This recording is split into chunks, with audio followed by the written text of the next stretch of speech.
Welcome back to the Just Fantasy Baseball podcast. My name is Rami Lavi. That is Vince D'Amato. And I went to go see the New York Mets play today. Or I went to go see Johnny play today, and I saw how terrible the Mets are. Quick note on that, by the way. Pete Alonso left the game, hit on the hand. So for fantasy purposes, x-rays were negative. We'll see what happens. And then Jorge Lopez, who maybe you're thinking, all right, Diaz goes on the IL. He's out at the closer spot. Ottavino clearly can't be the closer. Jorge Lopez, good pitcher, had good years in Baltimore. Well, no, he had a temper tantrum on the mound, threw his glove, then said this is the worst team he's ever played on in the locker room afterwards, and he's going to be DFA'd now. So kill your stock in Jorge Lopez. Also, that is one of the most odd things that I've ever seen unfold in person, and it only happens to the Mets. How about your Wednesday? How was that for you? Mine wasn't as exciting. I didn't catch any of the Mets game, but I did see that the Cubs, Imanaga looked human today, so he got there's another down a headline notch. for you. Mm-hmm. Yeah. Yeah.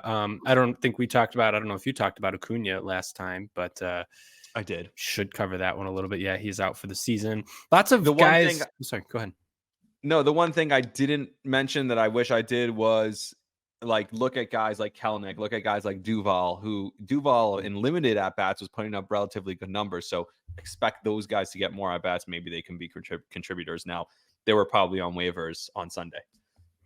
Yeah, and there's a ton of guys who, Christian Javier is now out. Kodai Senga looks like he's not going to return for a while. Another New York Met. Although Francisco Alvarez hopefully will be back here soon. Yep. So but no reason to rush to rush anyone back if you're the Mets, right? Yeah, especially not right now. They got some work cut out for them.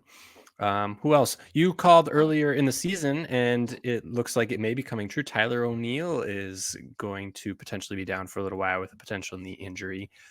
Still waiting for some news about that, but called that one, right? I mean, who knew? Yeah. Who knew? And the main thing that I want to get into, so let's do this now. Pitching is way up and hitting is way down. And so these injuries, a lot of them are hitting injuries. And what I've found, and maybe you can either agree or disagree on this, but what I found is that with pitching, and I have the numbers somewhere, but I can't seem to find them. With pitching being way down, here it is. Offense is way down. Across the league, 240 batting average, 311 on base, and a 388 slugging. Like, that's ridiculous. A 388 slugging.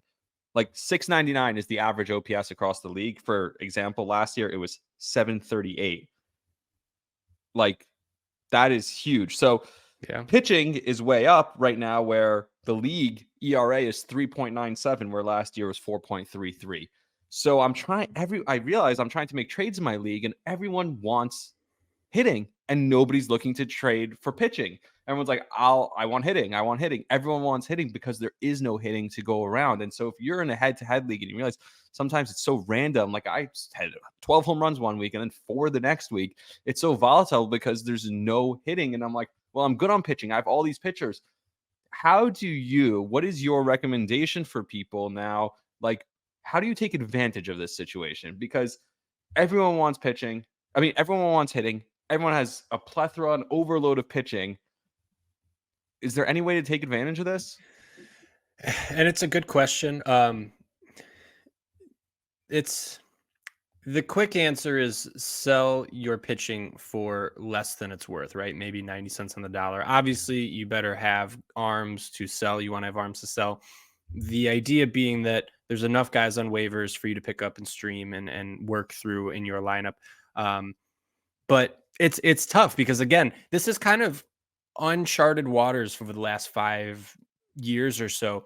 Hitting has been king for a long time. It's been safe. It's been effective. Building your team around bats has been the way to go. And this year, it just doesn't seem to be the case. Like, I have a team that I thought was a juggernaut on offense and in some crap league, and I'm faced a guy last week who hasn't touched his team since like week 2. Like, Matt McClain is still in his lineup, and he had 19 home runs in 1 week. I can't beat that. Like, what do you want from me? So, it's not just that it's down across the board, but it's very specific. Like, certain guys, like Kyle Tucker is having a great year. Aaron Judge, like, there's some guys who are, doing what they do, but the fact that it's across the board, it makes it kind of tough because if you don't have one of those big offensive guys that you've built your team around and they're working out, you're kind of at a loss. And so, yeah, you're trying to trade as many arms as you can for bats. And everyone's doing that, so it's not going to be easy. I wish there was an easier answer or solution. There's some guys that we can talk about real quick too that are hot hitters that might still be available, like David Fry or Kevin Pillar. Both of them have been scorching hot. So maybe there's just some guys on offense that will pick it up. Maybe you pick up some. My some problem is with prospects. that, like a guy like Kevin Pillar is still on waivers in most leagues, and he's giving you the same production as maybe like a TJ Friedel or a guy who's also like it's all the same. Like the guys who are on like the lower end of your roster versus guys who are 50% rostered versus a guy who could just pick up like it used to be. That's what you could do with pitchers. We do streaming pitchers. That's a segment we do because that's what people did. Now it's like stream the back half of your offense. You know what I mean? Outside of the top 3 guys. Yeah, and that's I haven't adjusted very well or as well as I would have liked because in my mind it's like, okay, offensively it makes sense to start slow. It'll pick back up, and it just hasn't. And so yeah, you're absolutely right. We almost have to adjust because you're absolutely right. I almost have to be filtering the back half of my offense now. They have to be moving. Otherwise, you're just going to lose an offense. Simple as All that. right. Let's kick it off. Some guys who are hitting. Who's hot? And who's hot is Who do you got? a guy who claims to be better than Barry Bonds. I'm going to tell you who's very hot. And I am so glad I have him on my fantasy team. It's all about the content, bro. Yeah. And that is Jose Ramirez. And just his numbers. In the last week, he was over the last 7 days batting .500 with 4 home runs, 12 RBIs, 10 runs scored.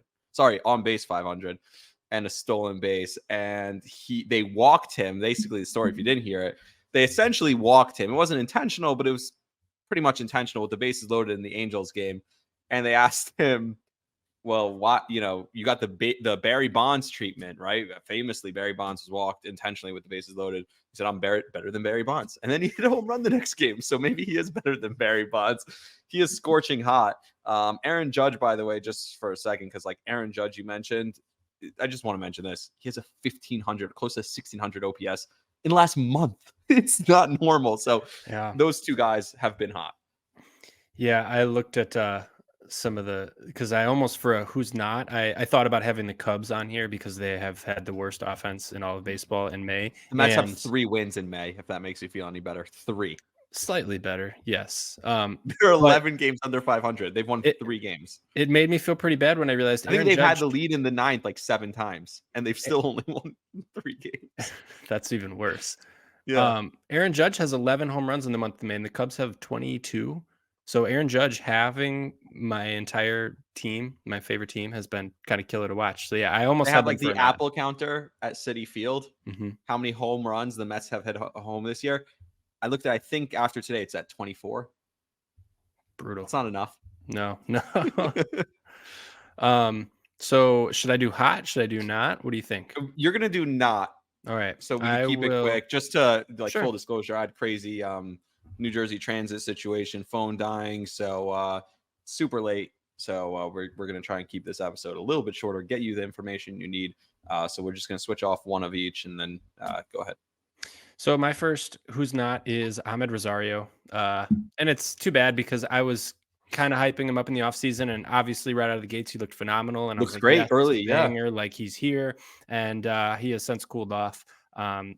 Last 4 games doesn't have a hit, which not a big sample, but overall the season slash line is down to 276, 289, 387, and there's just no power. He's got 2 home runs, right? There's no power. There's very little speed, 5 steals out of 8 attempts. So he's really not like killing it on steals, doesn't have the counting stats, and it looks like he may slowly start to lose on playing time because the Rays have plenty of guys there. Ahmed Rosario is kind of, he's definitely a cut in 12 teams. You're maybe holding in 15s, but he's on that threshold because he has not been the first part that we saw out of Ahmed Rosario. All right. So now we move on to buy low. I will tell you who I'm buying low on. You're going to tell me who you're selling high on. Buy low, sell high. Before we do that, I'm going to pay off something for you guys. I told you to buy on Paul Goldschmidt. And my God, was I right. Before, by the way, it was like right when I told you to buy low on him, I said I think he's going to get traded later in the year. I still think he will. But I said he's not this bad. I think he'll get traded. He'll be on a better team. And I know we talked about Machado earlier, so that's coming up a little bit later when we do our trade. We'll mention that. But Paul Goldschmidt was batting 190 with a 530 OPS the first 37 games this year. And basically in the last 2 weeks since then, he has an OPS over 1,000 and a 320 batting average. So it literally happened as I told you that you should be buying him. Boom, it went off for him. So the same thing with Bo Bichette. Bo Bichette wasn't as immediate, but again, I told you for weeks, like, keep buying Bo Bichette, and he went off. And it happened in my league. Somebody bought him. Somebody like listened to me, and I'm an idiot for not listening to my own advice. Like, I should have traded for both of those guys. I need offense. I told you last week to sell Aaron Judge. He hasn't cooled off yet. We'll see. But Jonah Heim is who I'm going to be buying because he's like 3 for his last 40, something like that. In the last couple of weeks, his on base is under 200. The Rangers as a whole haven't been good. With a catcher position that's not been super deep this year, I think he's a great spot where you can look at what he did early in the year, where he was pretty hot to start the year, and say this Texas team is only going to get better. He's going to have RBIs, he's going to have run scores, and he plays a premium position. So I am buying on Jonah Heim at a time where maybe there's a little bit of a dip. I did see his roster percentage drop a little bit in the last couple of weeks because he hasn't been playing well. Yep. To me, that's a good opportunity to buy. Yeah, I don't hate it. I haven't looked at his numbers. I'm still maybe not sold on Goldschmidt. Like I don't think he's as bad as he was, but I'll accept that one. Yeah, and Jonah Heim's underlying stuff, doesn't look too great. Ex-WOBA in the 21st percentile, strikes out actually at a pretty good rate, 17%. So maybe there's something there still for Jonah Heim. His numbers don't look too bad. Average xVelo just under 90. So he's still hitting the ball relatively hard. Like you said, the whole Texas Rangers team is struggling. So maybe there's something there for him. And my sell high is what we talk about. Follow your own advice. I don't know if I can follow this advice, Rami. I don't know if I can do it. I have this guy in a dynasty team. I don't know if I can sell him. And that is Royce Lewis. He's coming off of his injury, and hopefully he's back within a week or two. It's looking good. It's looking promising. That's your guy. It's my guy. I don't know if I could sell him, right? I think Royce Lewis, top 5. That was like the first name that we talked about on this show. Yeah. Love him. I would say maybe don't sell right now. Wait a couple weeks. Wait for him to start swinging the bat, because he's going to come in and start swinging the bat hot. Wait a week or two, and then price is going to be at a peak. Sell him. Maybe you could probably get a top 30 player for him, I would think, pretty easily. Although, like we talked about, maybe when you trade him, you try to look for a bat, right? Because bats are down so much. Somebody's going to be like, oh, Royce Lewis could win me this league. I'm one piece away. If you can get a couple bats or a really good bat, a safe bat for him, I'd certainly be all over Royce Lewis. I don't hate it. By the way, I'm going to keep bringing this up on the show. Although I found out, this is the funniest thing. I found out my whole league listens to our show. Like, I'm like, what? They started texting me on the group chat. They're like, yo, Rami, you ripped this kid on the show last week. I'm like, I didn't rip anyone. I'm like, I didn't know you guys listen. And now I'm like, these guys are taking my advice. These guys are like actually like using my shit against me. You're like, hey, keep these things on the DL. I'm like, they don't listen. Who cares? No, they're listening. Like, I don't even know these kids, and they're listening. Just kidding. I love you guys. But no, it's just funny that like they're listening. I'm like, don't worry, guys, all content, whatever. I'm still trying to win the league though.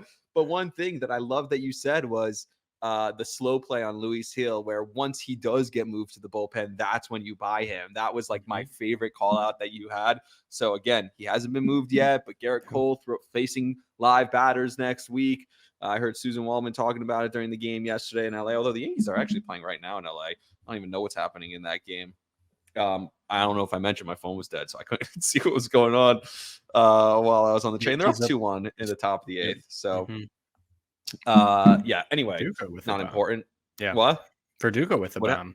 Verdu bomb. Yeah. He's been so good. Like, I was talking to someone because we were watching Harrison Bader today. I was with another Yankee fan. I'm like, Verdugo's been so much better than Bader ever was as a Yankee. Like, Yankee fans had this like weird obsession with Bader, who I liked, but he just was never that good.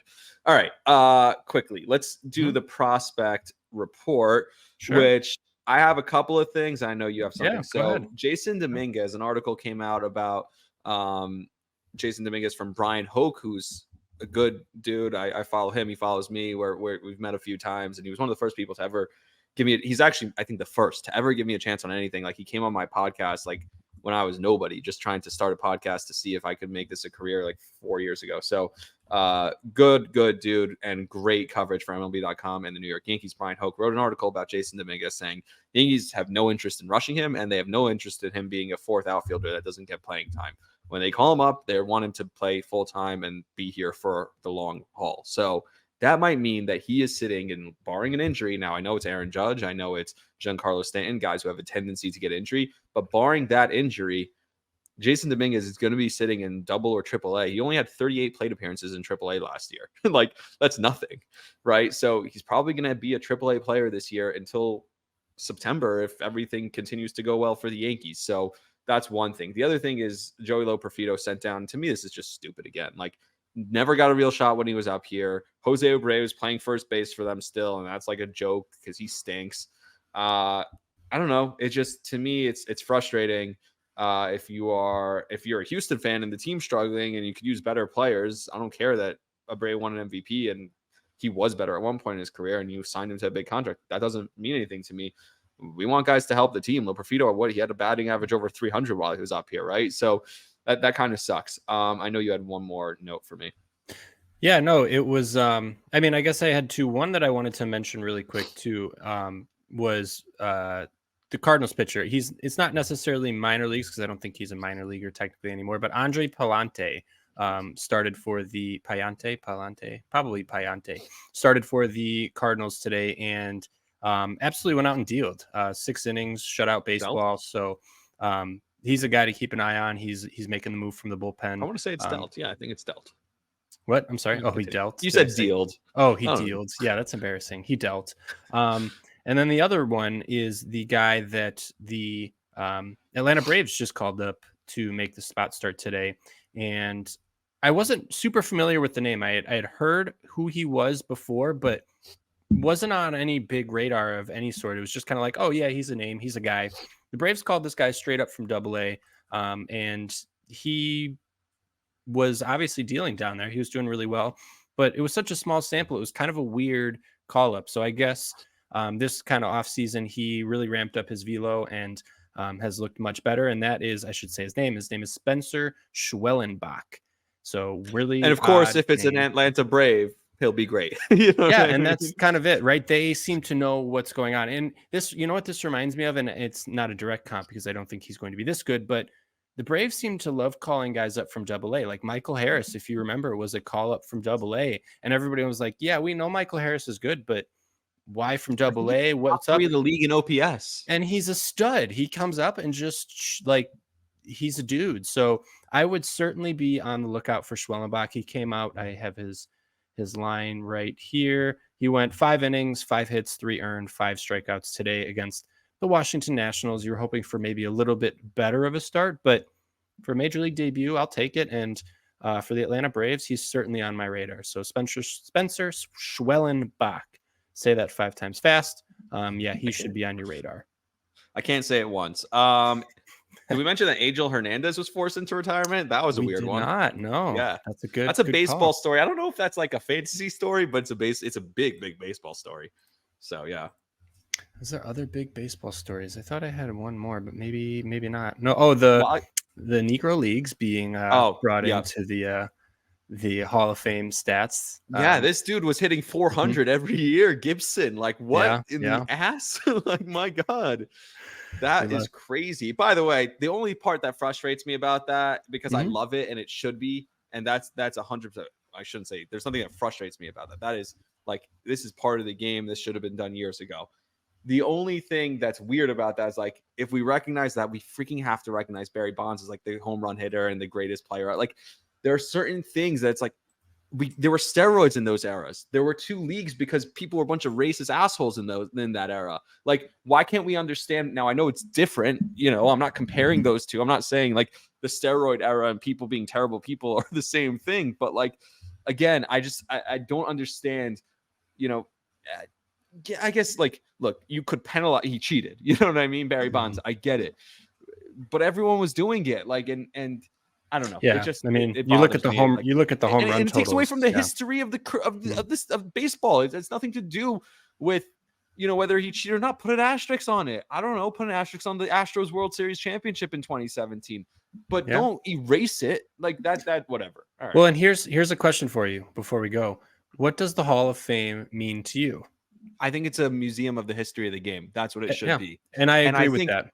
Mhm. and if you don't want to have a ceremony for him and you don't want to do an induction because you feel like he cheated the game and you don't want to celebrate him, that's fine. Put him in there and announce that there's a wing with him, McGuire, Sosa, all of them can be in one wing. And by the way, David Ortiz should be in that wing too. I don't know why he's gets to be in the regular Hall of Fame when everyone else, A-Rod, is not. Like, Big Papi cheated also. He was on all those reports. He was on all those lists. So like, you know, the fact that he's treated differently than everyone else makes no sense. But Manny Ramirez is one of the greatest hitters I've ever seen in my lifetime, ever.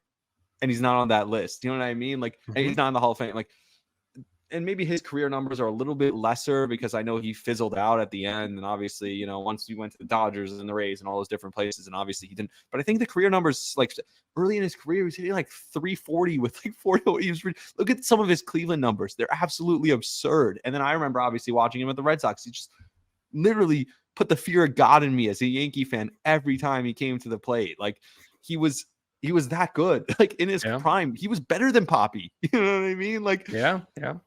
Yeah. There was a mailbag question on, and I'm forgetting the name on Instagram. He wanted us to talk about Fernando Tatis.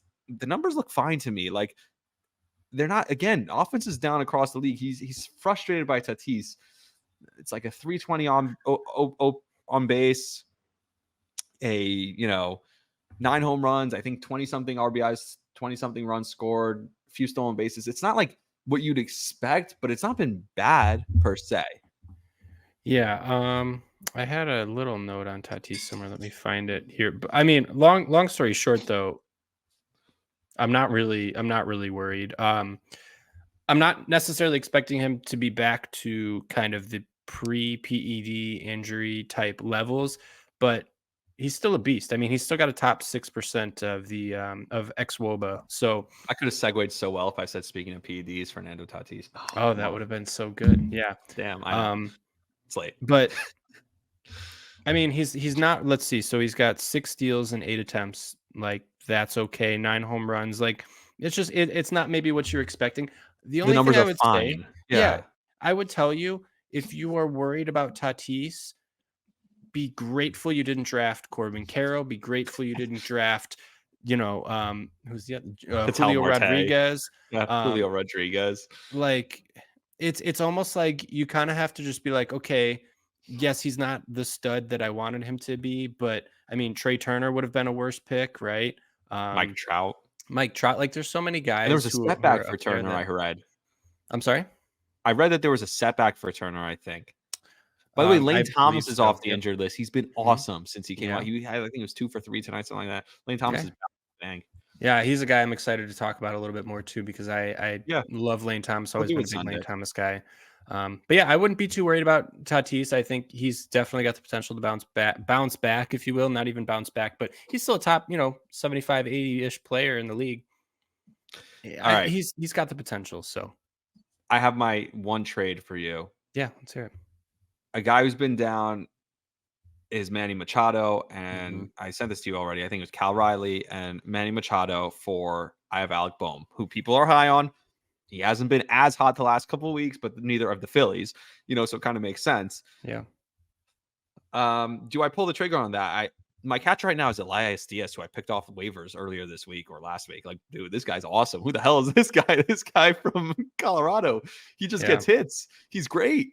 Yeah. So I don't even know if I need a catcher anymore, but I need home runs. Boehm is not going to give me the home runs that I need. I think Machado and Riley in the lineup together could end up giving me some of those home runs, give me a little bit of that pop, probably more RBIs. I know Boehm's been great to start, but is this a sell high spot? And am I getting enough of a return with 2 guys who haven't been performing to the peak of their capability yet, but I feel like still have something in the tank in Machado and Riley? Yeah, I mean it's tough, right? Cal Raleigh is still, the sixth best catcher in baseball, and you're right, he hasn't been playing up to his potential. My reaction, and I think I still stand by it, is I know yes, we it's texted about this earlier. yeah, Yes. it's a good trade. If you really feel like you needed the power, I would say go for it. But if it's me, I'm probably holding. Like we mentioned, bats are kind of tough to come by, and it doesn't take I mean, if Machado, if he can't bounce back, you're kind of banking on that, and I don't know if I trust that you can bank on That's Machado. fair. Bohm feels like if we want the floor, which we haven't gotten from anyone, Bohm is the guy. Like, he has a high average, and he's shown that field to hit, and he's right in the middle of one of the best lineups in baseball. He feels like a lock for 100 plus RBIs, maybe close to 120, probably even more at this rate. But you're not going to get the power, you're not going to get the speed, but at the same time, you're going to get that floor. And I just don't know if you're going to get that with Machado and even Raleigh. Like, Raleigh's going to tank your batting average. So it's a good trade, but I'm probably still leaning Bohm. Maybe you can get a little more value. All right, that's gonna do it for us. Hopefully, I can get a little bit more value. I'll explain to you offline, kind of a little bit more on that trade Sure. because again, my league mates are probably listening, so We'll see if we can I find a trade. I always choose the podcast over the league. I really do, but it is Yeah. like I don't know, it's kind of an expensive league, and so I'm gonna try to still try and win the league. So Yeah. maybe we'll talk a little bit offline about it. All Sure. right. I appreciate you doing this at this late hour. Yeah. No And problem. I appreciate everyone listening. Real quick, I want to shout out a couple of people because we've had some guys helping us out with the podcast. And I mentioned them as the interns on the last episode, but I do want to mention them for real. And that is John McCoy and Caleb Moody. You guys have been awesome, and I appreciate all the help you guys have been and all the work you guys have been putting into the show. Vince and I can't do it without you, and we can't do it without Yeah. you guys listening. So, and obviously Ryan, as always. So, Yeah. until next time, please like, subscribe, share the podcast, because that's how it helps us grow and continue to get better. So, until then, see ya.